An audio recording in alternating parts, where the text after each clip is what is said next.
Okay, let's talk accessories for the Nikon ZF. The Nikon ZF is one of the most exciting cameras in the last couple of years, and a camera I really enjoyed shooting for the last 6 or 9 months. And I think this camera out of the box is pretty good. It's stylish, it looks really cool.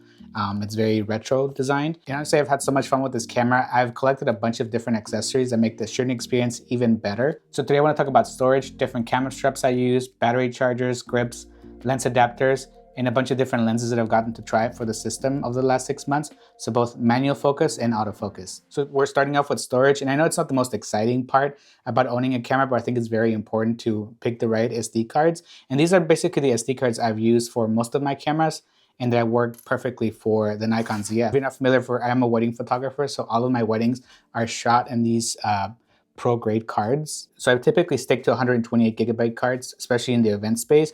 I found that it's the sweet spot if you're shooting events, or even if you're out and about on vacation or something like that.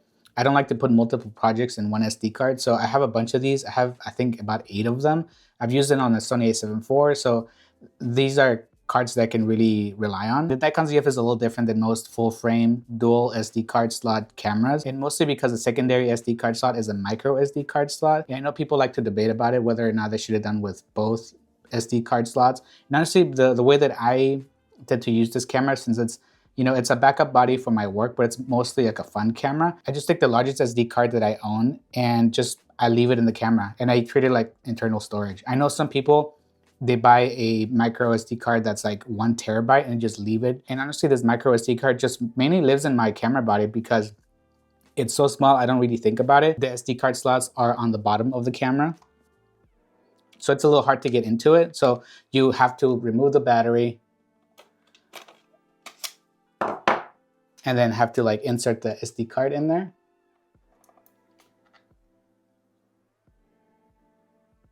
So once it's in there, like I don't really think about it. So if you're buying this camera, I highly recommend just buying the biggest micro SD card that you can find, stick it in there and just forget about it and just keep it as backup storage. Okay, let's talk about camera straps. And for me, I buy one camera strap and I just share it amongst all of my cameras because I'm not taking multiple bodies if I'm just shooting for fun. So for me, the most convenient one is this camera strap from Clever Supply Co. And this is not sponsored. I'm not affiliated with them whatsoever, but I really like their leather camera straps. And this is the only one that I own. And this is just kind of shared among all of my different cameras. And I think that's what's the most convenient thing about it is these different like ways to attach your camera. And all of my cameras have these Peak Designs quick release, I don't know what they're called, but they have these Peak Design anchors. Oh, there we go, anchors. So all of my cameras have these Peak Design anchors, and for this particular strap, you can just very quickly put on a camera strap if you're like on the move. Then you have a camera strap. If you don't want to put it, if you want to put it on a tripod and you don't want like to have the camera strap dangling around, you can take it off very quickly. And so I find these straps to be super useful, and not just like, the Clever Supply one, which I really like, it's leather. I am a big fan of leather products. This is actually one of the first camera straps I ever bought like 7 or so years ago.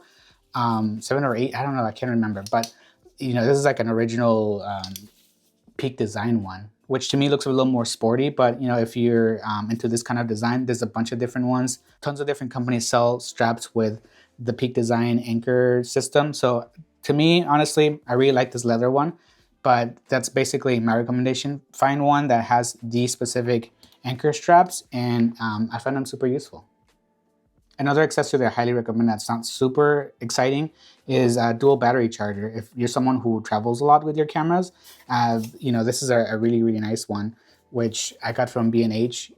You can stick 2 batteries in there, charge them at the same time. It has micro USB, it has USB-C, and then you can also use it as a battery bank, so which, in a pinch is really useful. Next up is grips, and if you're new to the Nikon ZF, you know that this camera doesn't have a very good grip, and for me, who has smaller hands, it doesn't bother me very much, but if I'm shooting with this camera for long periods of time, a grip does come in handy, and I actually have a couple of them that I would highly recommend. The first grip is this by Newer. I bought this before they released their updated version, which I believe has like a thumb rest in the back, which I've heard is a lot more comfortable. But for me, the reason why I bought this specific grip is just for the look, to be honest.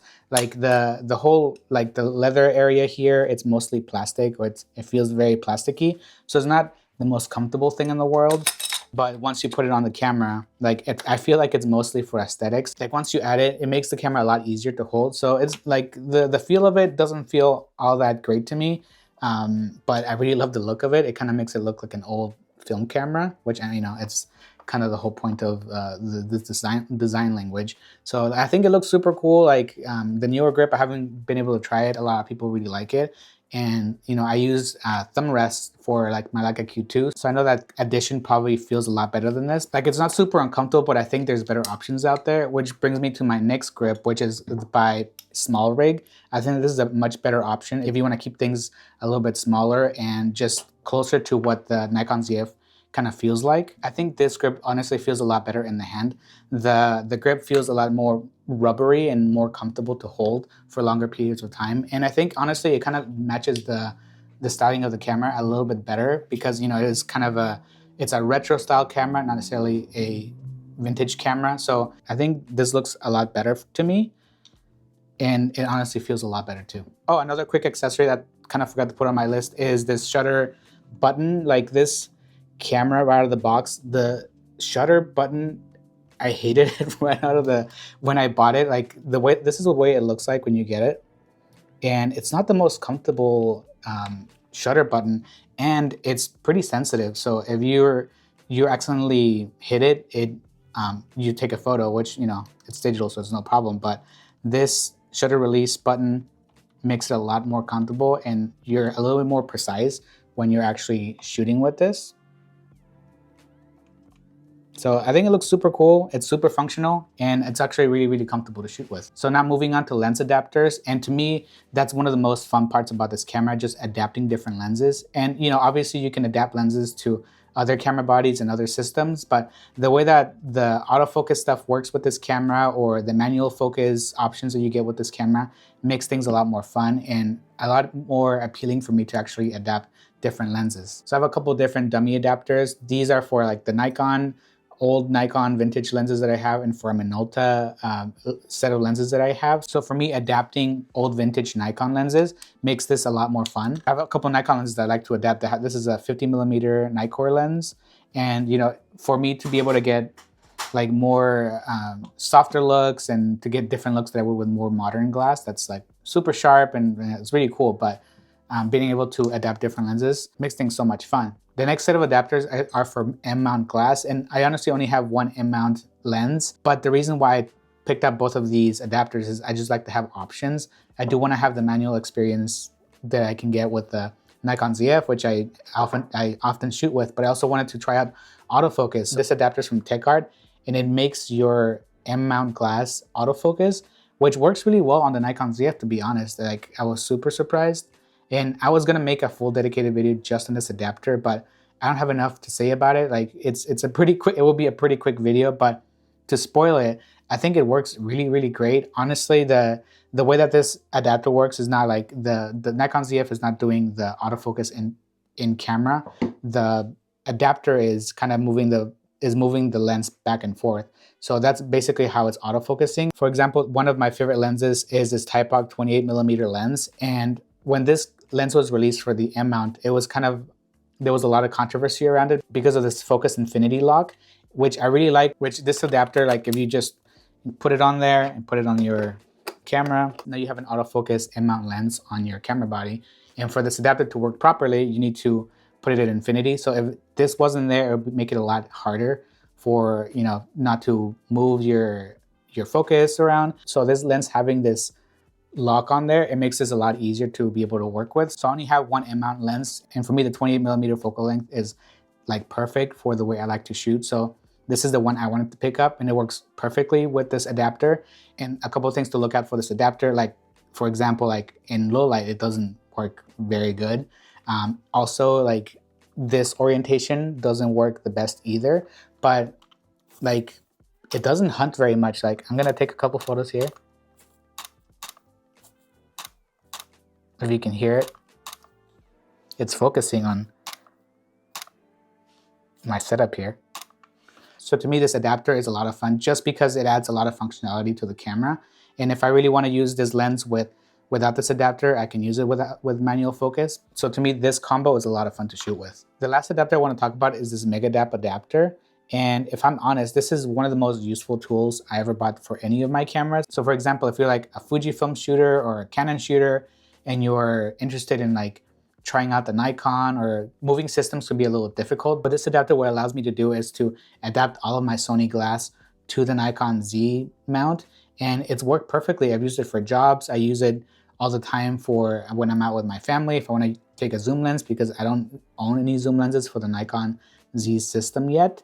So adapting all of my Sony glass to this body has been like the most useful thing in the world, especially because I am kind of a hybrid Nikon Sony shooter now, because I do shoot with a Z6 III as well. One thing to note about the specific adapter that I've noticed, if you're shooting with this on video mode with something wider, like a 20mm lens, it does hunt. So I wouldn't recommend it specifically for video for that, but anything around 28mm all the way to like 150 works great. I've used the adapter for video and weddings and it worked perfectly, but the only times I've seen it struggle is like in wider lenses like a 20mm.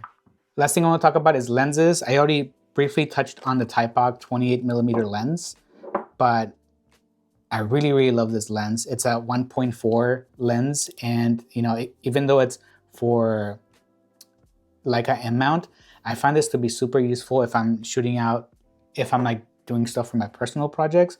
It has that character I really like in like older vintage lenses while still being super sharp. So I used this one in Hawaii last year for the video I did on the Nikon ZF. A lot of my sample photos were from that. I continue to shoot with this. It's super fun, and if I ever want to shoot manually, it's super useful to do that. And it has that thing, it has those things that the Nikon ZF doesn't have that I kind of crave in this system for like smaller lenses that have like an aperture ring, focus ring. So things like that mean a lot to me. And so hopefully Nikon can eventually bring that to smaller lenses. But right now, like adapting this lens is a lot of fun, and I highly recommend it. Like even if you don't get it for this autofocus adapter, they do make it in all different mounts. They just released, or they also have a Nikon Z, a Z mount specific version for it. So if you're not really interested in like autofocusing with it, just buy the Z mount native one, and I think you'll have a lot of fun because it is such a unique lens. The other 28mm lens I have is the one I originally bought with the Nikon ZF, and honestly, like this lens is great. Like, you know, it's sharp enough for the price point. I got it used. I didn't get the one that's kind of like sold as a kit that looks more retro, mainly because I wanted to save money, but it has the same internals. Like it's super useful, it's really fast. If you have kids like I do, my kid is a really fast runner. This is basically the lens I put on my camera, and it doesn't hunt for focus. It's sharp enough for me. It's not like something that I'm like, it's not a lens that I'm particularly inspired by, but it's very reliable, and it's something I keep on my camera just mainly because of how small it is. The last lens I want to talk about is my newest lens, is the Nikkor 35mm 1.4. And I mainly bought this lens to add to my wedding kit. So I haven't used it a whole bunch, but I did use it in a trip I did to Disneyland during Christmas, and it performed really well. At the beginning of I actually made a video for it, so if you haven't watched it, I think it should be linked up here. Yeah, in the video I said I wasn't particularly inspired by 35mm, and I still preferred 28mm, but by the end of the night, I really fell in love with the images I was getting out of this lens. And you know, a lot of people would prefer like a 1.8 lens, the 35 1.8 that Nikon has. And while I haven't tried it, I've seen plenty of examples. It's super sharp. It's a really nice lens, especially if you're using it for paid work. But this being a 1.4, it makes it a lot more dreamy, I would find that, especially at nighttime, which is basically where I shot it at. I think it has more character than even the 28mm that I bought. So if I had to choose both of these, I think I prefer the images that I get out of the 35mm lens, just basically because I prefer the kind of the character I get out of it. Just like any modern Nikon lens, the autofocus is really fast. You know, it's pretty small, and obviously I don't love that it doesn't have like a dedicated aperture ring. So I mean, it's something I can live with. It's not a very expensive lens. So if you're kind of looking to go into the system, I think picking up a 35 1.4 makes a lot of sense. I mean, it makes the kit a little bit bigger, But if you want autofocus and some character, I think you can't go wrong with this lens. Thank you so much for watching this week's video. If you have any questions regarding any of the stuff I talked about today, about the Nikon ZFs particularly, please leave them in the comment section below. I'd love to hear your thoughts on different accessories, or if you've tried accessories that I didn't list here that you might think are useful for people getting into the system. I think a lot of people will probably find that super helpful, and for me, who was always looking for other accessories. So I would love to see any accessories that you guys might have. This is the first video of the year, and I plan on doing different types of videos this year in particular because I do want to change things up a little bit just for me. This YouTube channel is entirely for fun, but I do want to put more time into it because I do love the community that I foster here. I mean, we're a small community here, but you know, we're almost at 5,000 subscribers. So like, if you're not subscribed, please subscribe. But I plan on doing different photography videos, some really exciting stuff in the background that I can't wait to share. So yeah, if you are not subscribed yet, please subscribe for more videos like this, and I'll see you next time. Bye.